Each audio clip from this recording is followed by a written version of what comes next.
How do you survive a winter so cold that even fire stops being enough? Across the northern Great Plains of North America, winter arrived like a living force.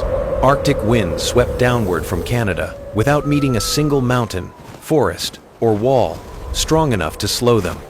Temperatures collapsed below -50 degrees Fahrenheit. Snow buried entire trails overnight. Cattle froze standing upright. Early settlers described waking to frost, spreading across the inside of their cabin walls while the fire still burned beside them. Out there, warmth was temporary. The wind always won. And yet, centuries before insulation, steel furnaces, or modern engineering existed, entire indigenous nations were surviving these winters with astonishing consistency. Not merely enduring them, but building permanent communities capable of protecting families, preserving food, and maintaining life through months of darkness and blizzard conditions. The strangest part was this: their greatest weapon against the cold was not fire. It was dirt. Buried beside the frozen Missouri River Valley stood enormous dome-shaped structures, partially hidden beneath the earth itself. To outsiders, they looked primitive. But hidden inside these lodges was a level of environmental intelligence so advanced that modern sustainable architects still study the same principles today. Because these structures were not simply shelters, they were machines designed to control winter itself. During summer, the Missouri River Valley looked almost peaceful. Endless oceans of tall prairie grass rolled beneath vast blue skies, while massive bison herds crossed the plains like moving rivers of shadow. Cottonwood forests lined the riverbanks, and fertile floodplains produced enormous harvests of corn, beans, squash, and sunflowers. To early travelers, the land appeared rich beyond imagination. But the prairie carried a hidden danger. The same openness that created abundance during warm seasons transformed the landscape into one of the most brutal winter environments in North America. Arctic air could travel thousands of uninterrupted miles across flat terrain, accelerating across the plains with terrifying force. Blizzards arrived suddenly. Visibility vanished. Temperatures plunged so fast that exposed skin could freeze in minutes. Most people who entered this environment tried fighting it directly. That was their mistake. The Mandan, Hidatsa, and Arikara nations understood something different. Survival did not come from conquering nature. It came from understanding its patterns deeply enough to move with them instead of against them. And that understanding changed everything. As winter approached, entire communities began leaving the exposed high terraces above the Missouri River. At first glance, this made little sense. Those elevated positions provided excellent visibility against enemies and protection from seasonal floods. But once Arctic winds arrived, those same heights became death zones. So, the villages moved downward. Deep within sheltered river valleys, dense forests of cottonwood, ash, and willow created natural wind barriers capable of weakening the brutal force of incoming storms. The lower terrain trapped slightly warmer air, while nearby forests provided fuel, building material, and insulation. This was not random seasonal movement. It was environmental strategy refined across generations. And hidden inside those forests, something extraordinary began rising from the frozen earth. Not tents, not cabins, but gigantic thermal structures engineered directly into the landscape itself. What makes this story even more remarkable is who designed them. The architects were women. Among the Mandan, Hidatsa, and Arikara peoples, the Earth Lodge belonged to the women of the household. Construction knowledge passed from mothers to daughters through generations long before engineering schools or architectural textbooks existed. And yet their understanding of structural stability, insulation, airflow, and heat retention was astonishingly advanced. Some lodges stretched over 60 feet wide and housed entire extended families beneath a single roof. Inside were sleeping platforms, storage pits, ceremonial spaces, work areas, and protected zones for animals during severe winter storms. These were not temporary shelters. They were permanent environmental systems. Construction began by cutting directly into the earth itself. Circular floors were excavated several feet below ground level, where underground temperatures remained far more stable than the deadly air above. Massive cottonwood pillars formed the central skeleton of the structure, while enormous timber beams supported a domed framework overhead. Then came the insulation layers. Woven willow branches, thick prairie grass, packed sod, heavy earth. Some roofs reached nearly 30 inches thick.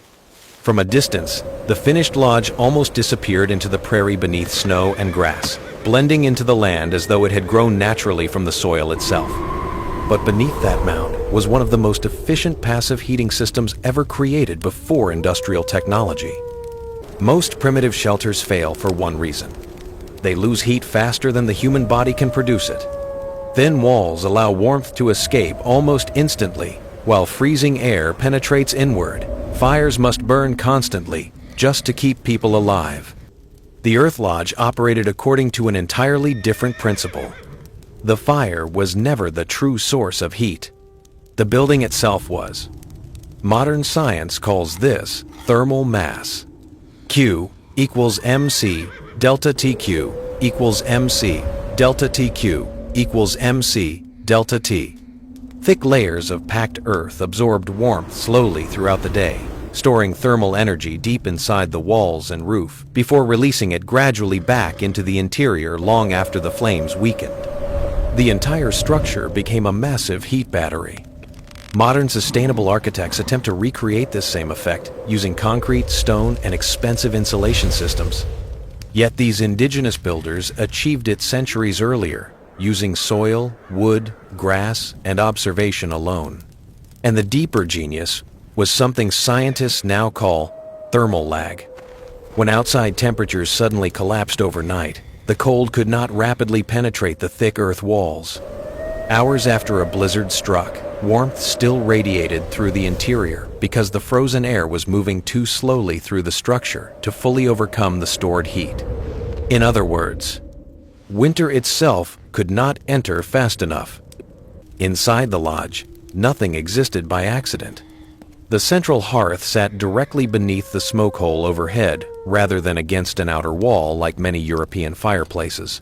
This single design choice changed how heat moved through the structure entirely. Warm air rose naturally into the curved dome, where the rounded ceiling redirected much of the heat downward instead of allowing it to escape immediately outside. At the same time, fresh oxygen entered through a long entrance tunnel extending outward from the structure. As smoke and hot air rose upward, cooler air moved inward through the tunnel, creating a natural convection cycle that continuously fed the fire while reducing dangerous smoke accumulation. The system regulated itself. Adjustable hide coverings above the smoke hole allowed airflow to be controlled depending on outside wind conditions and temperature. But perhaps the most intelligent feature stood at the entrance itself. The doorway was not exposed directly to the living space. Instead, it extended outward through a long covered passage containing a wind baffle. When freezing air rushed inward, the obstruction disrupted its momentum before it could strike the central fire or spread rapidly across the floor. The builders understood a deadly truth modern thermodynamics later confirmed. Moving cold air is far more dangerous than still cold air. So they interrupted its movement using architecture itself. Near the outer perimeter of the lodge stood one of the most overlooked survival technologies in North American history: horses. At first, bringing animals indoors during winter storms appears purely practical. Horses represented transportation, hunting power, trade, and survival itself. Losing them during a blizzard could destroy an entire family's future. But there was another effect, quietly transforming the interior climate: heat. A horse continuously produces enormous amounts of metabolic warmth. Several animals standing along the outer ring of the structure created a living thermal barrier between the freezing walls and the people gathered near the center hearth. Without scientific terminology, the builders had integrated biology directly into the heating system. Even sleeping arrangements reflected thermal intelligence. Raised sleeping platforms lifted families above the coldest air, layers settling near the floor, while thick buffalo robes trapped body heat through the night. Again and again, the same pattern appeared throughout the lodge. Every design solved a physical problem. Nothing was random, but warmth alone could not save anyone if food vanished before spring. Beneath the floors of these lodges existed one of the most sophisticated food preservation systems in pre-industrial North America: underground cache pits. Women excavated narrow openings leading downward into large bell-shaped chambers, carefully sealed with hardened clay. Grass and willow lining absorbed excess moisture, while the underground location stabilized temperatures naturally. Corn, beans, squash, and sunflower seeds were stored in quantities capable of feeding families through months of frozen isolation. But the true brilliance appeared after the pits were sealed. Inside the chamber, the crops themselves slowly consumed oxygen while releasing carbon dioxide through natural respiration. Over time, oxygen levels dropped low enough to suppress mold growth, insects, and bacteria. The chamber created its own preservation atmosphere automatically. Long before refrigeration existed, these communities had already mastered controlled environment storage using observation and experience alone. The result was astonishing. Months later, the food remained remarkably intact beneath the frozen earth, while storms raged endlessly above.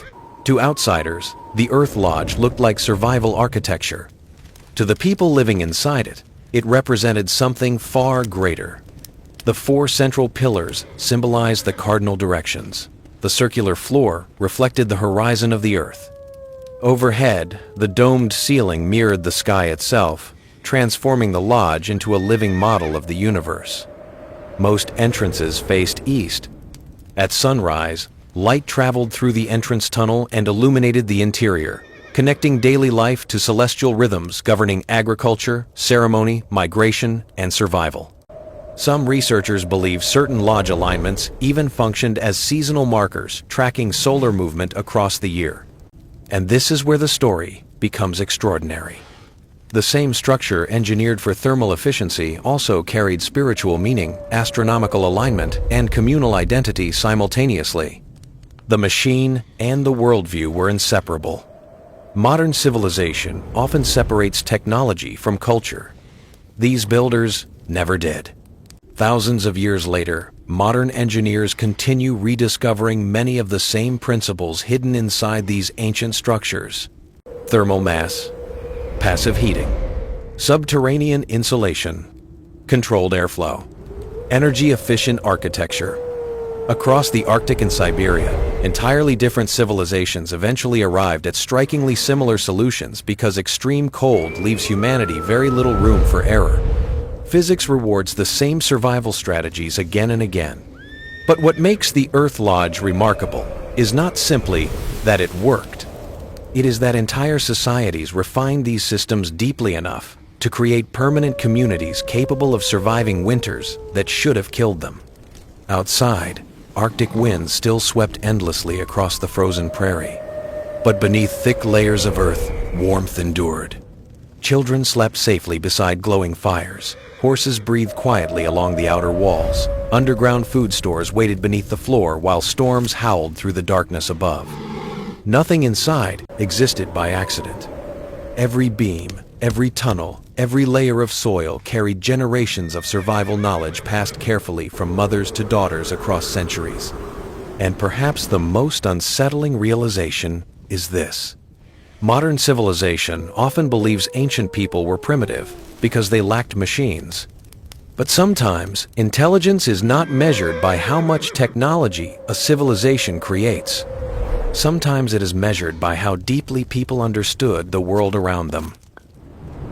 If the forgotten intelligence of ancient civilizations still echoes through the modern world, subscribe to Shadows of Valhalla and continue exploring the survival systems, hidden engineering, and human ingenuity that once made the impossible possible.